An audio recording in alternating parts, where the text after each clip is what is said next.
ନିମାସ ସ୍ୱର୍ଗରୁ ଦେବାଦେବୀ ମାନେ ପୂଜା ଖାଇବା ପାଇଁ ଆଶୀର୍ବାଦ ଦେବା ପାଇଁ ମର୍ତ୍ତ୍ୟକୁ ଆସିଥାନ୍ତି। ପ୍ରଥମେ ଆସିଲେ ଗଣେଶ, ପୂଜା ଖାଇଲେ ଆଶୀର୍ବାଦ ଦେଇ ଗଲେ।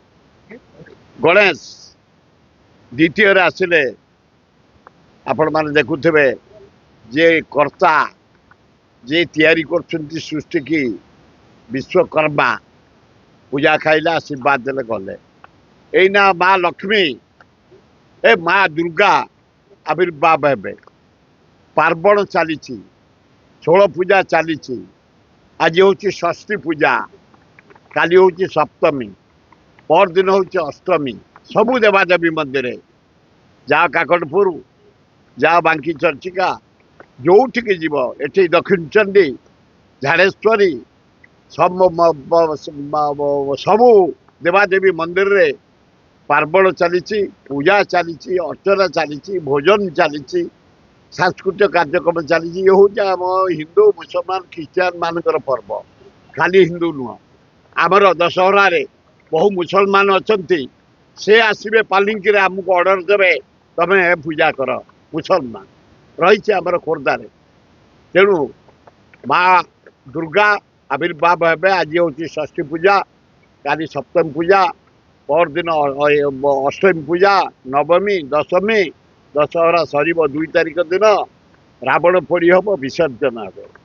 ସମସ୍ତ ଆନନ୍ଦ ଉଲ୍ଲାସରେ ଆମ ଦେବୀଙ୍କ ଆଶୀର୍ବାଦ ପାଇଁ। କାହିଁକି ମହାପାପ ବଢ଼ିଯାଏ, ମହା ଅନ୍ୟାୟ ବଢ଼ିଯାଏ, ମହା ଅତ୍ୟାଚାର ବଢ଼ିଯାଏ।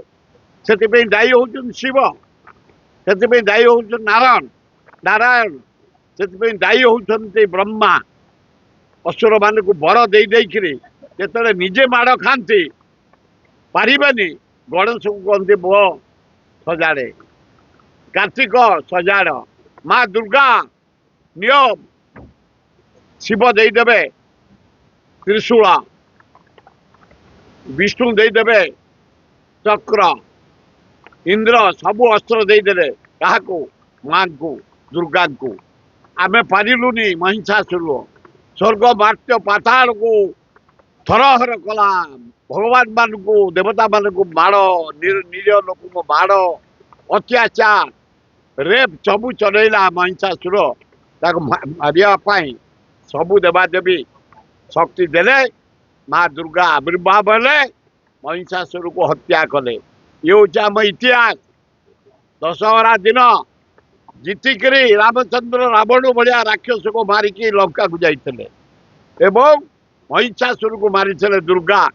ସେଇ ଦଶହରା ଦିନ, ସେଇ ପର୍ବକୁ ଆମେ ଭାରତବାସୀ, ପୃଥିବୀବାସୀ, ଓଡ଼ିଶାବାସୀ ଆନନ୍ଦରେ ପାଳନ କରୁଛେ।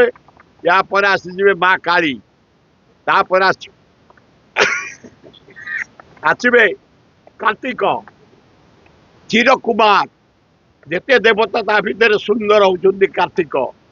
ଜ୍ଞାନୀ ମାନି ଲାଷ୍ଟ ପୂଜା ଆମେ କାର୍ତ୍ତିକକୁ କରି ଆମ ଧନ୍ଦାରେ, ଆମ ଚାଷରେ, ଆମ ବେପାରରେ, ଆମର ପଢ଼ାପଢ଼ିରେ, ଆମ ବ୍ୟବସାୟରେ, ଆମ ଧନ୍ଦାରେ ଆମେ ସବୁ ଲାଗିଯିବା। ଜୟ ମା ଦୁର୍ଗା କି।